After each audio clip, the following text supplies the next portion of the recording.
Assalamualaikum warahmatullahi wabarakatuh. Sedulur-sedulur yang dirahmati Allah dimanapun berada, pada waktu kali ini saya akan membabar sedikit tentang Yoni dan Tuah, keris Kiai Sengkelat. Keris Kiai Sengkelat dibuat di zaman kerajaan Majapahit pada masa kepemerintahan Prabu Kertabumi oleh Empu Supo atas perintah Kanjeng Sunan Kalijogo. Keris Kiai Sengkelat juga dikenal atas kesaktian mandragunanya, sehingga banyak empu-empu lain yang mengagumi serta ingin memiliki keris sakti ini. Nama Sengkelat sendiri berasal dari bahasa Jawa, yaitu singkatan dari Sengkel Atine, yang artinya marah atau kesal. Hal ini sesuai dengan keadaan kerajaan Majapahit saat itu. Kerajaan Majapahit saat itu sedang berada di kondisi kelam akibat ketidakpuasan mereka terhadap kepemimpinan pemerintahan yang kerap mengutamakan kaum pengusaha dibanding rakyat jelata. Keris Kiai Sengkelat pernah berhadapan dengan keris Nogososro dan keris Sabu Inten. Pertarungan ini melambangkan kondisi kerajaan Majapahit kala itu. Keris Nogososro dan keris Sabu Inten mewakili kaum pengusaha, sementara keris Kiai Sengkelat mewakili kaum jelata. Keris Kiai Sengkelat sendiri memang diciptakan untuk menandingi kesaktian keris Nogososro dan keris Sabu Inten. Keris ini menjadi amat dicintai di kalangan empu-empu. Konon barang siapa yang memiliki keris Kiai Sengkelat, dirinya akan mendapat kewibawaan dan kehormatan, serta akan disegani dan dihormati oleh orang banyak. Orang-orang akan tunduk dan patuh terhadap pemilik keris Kiai Sengkelat itu. Seperti pada singkatan Sengkel Atine, keris Kiai Sengkelat melambangkan kesedihan dan kekecewaan rakyat jelata terhadap kaum-kaum ningrat. Keris Kiai Sengkelat adalah salah satu bentuk dapur keris Seluk 13 yang paling terkenal di kalangan para pecinta tosan aji. Ukuran panjang bilah keris ini tergolong sedang, ada yang permukaan bilahnya ngelimpo dan ada pula permukaan bilahnya nggigir sapi karena memakai odo-odo. Ricikan pada keris dapur Sengkelat antara lain kembang kacang, jalin, lambe gajah, tikel alis, sogokan rangkap, seraweyan, gereneng, ada yang memakai jinggot dan ada yang tidak. Keris dapur Sengkelat sangat mirip dengan keris dapur Parungsari, mulai dari jumlah luk sampai ricikannya. Yang membedakan keduanya hanya pada lambe gajahnya saja. Keris Sengkelat hanya memiliki satu lambe gajah, sedangkan keris Parungsari memiliki dua lambe gajah. Orang yang memiliki keris Kiai Sengkelat akan memiliki kewibawaan dan karisma yang besar, sehingga akan dihormati dan disegani oleh semua orang. Sebagai seorang atasan, maka perintah dan keputusannya akan dipatuhi karena aura kewibawaannya yang sangat kuat akan membuat orang lain tunduk dan berkewuh dengan pemilik keris Sengkelat itu. Karena kepercayaan akan tuah atau khasiat ampuh keris Kiai Sengkelat, itulah yang membuat banyak orang ingin memiliki keris Kiai Sengkelat untuk dijadikan sebagai piambel, terutama orang-orang yang memiliki jabatan tinggi sebagai sarana untuk mengokohkan kedudukannya.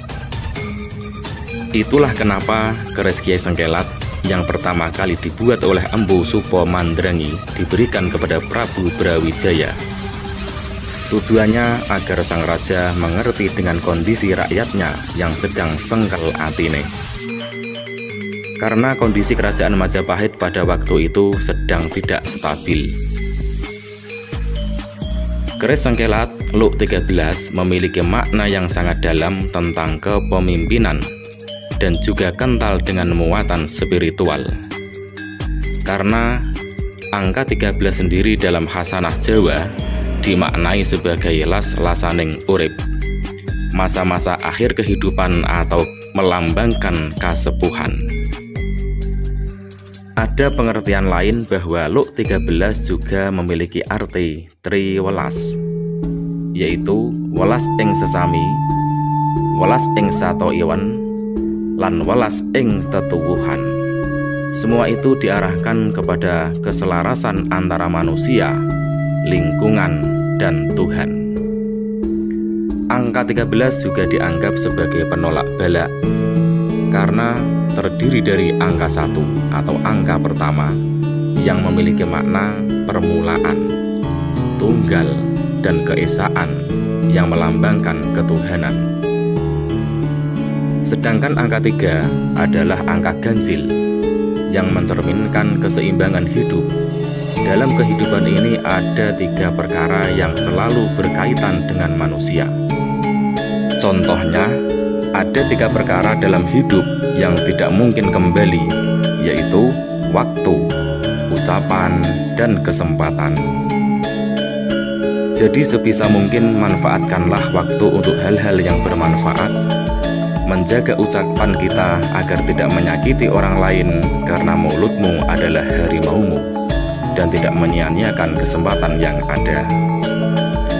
Ada 3 perkara yang tidak kita mengerti dengan pasti, yaitu rezeki, umur, dan jodoh.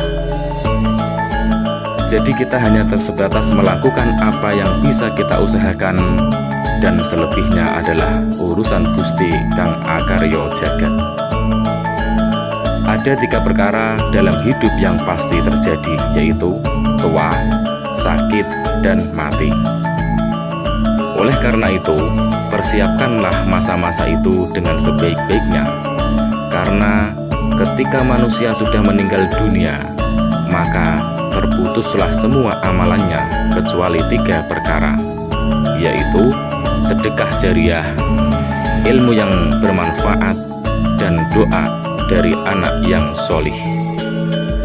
Jadi terlepas dari adanya tuah, angsar, yoni atau khodam pada keris Kiai Sengkelat, tapi sejatinya keris ini memiliki makna tersirat yang sangat dalam tentang ajaran kepemimpinan dan muatan spiritual yang seharusnya menjadi pegangan hidup bagi pemilik keris Kiai Sengkelat itu. Gusti Allah memberikan kelebihan kepada para anbiya wal mursalin dengan cara mukjizatnya.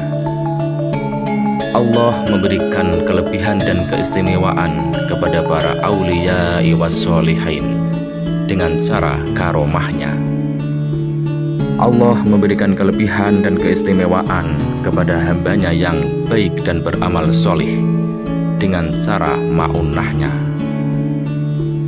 Islam datang ke tanah Jawa tidak untuk merubah dan melibas adat budaya milik Nusantara. Kita serap ajarannya, kita amalkan syariatnya sesuai dengan ajaran baginda Rasulullah Shallallahu Alaihi Wasallam. Jawa digowo, Arab digarap, adat dirumat. Wallahu a'lam bissawab. Wallahul muwafiq ila aqwamit thoriq. Wassalamualaikum warahmatullahi wabarakatuh.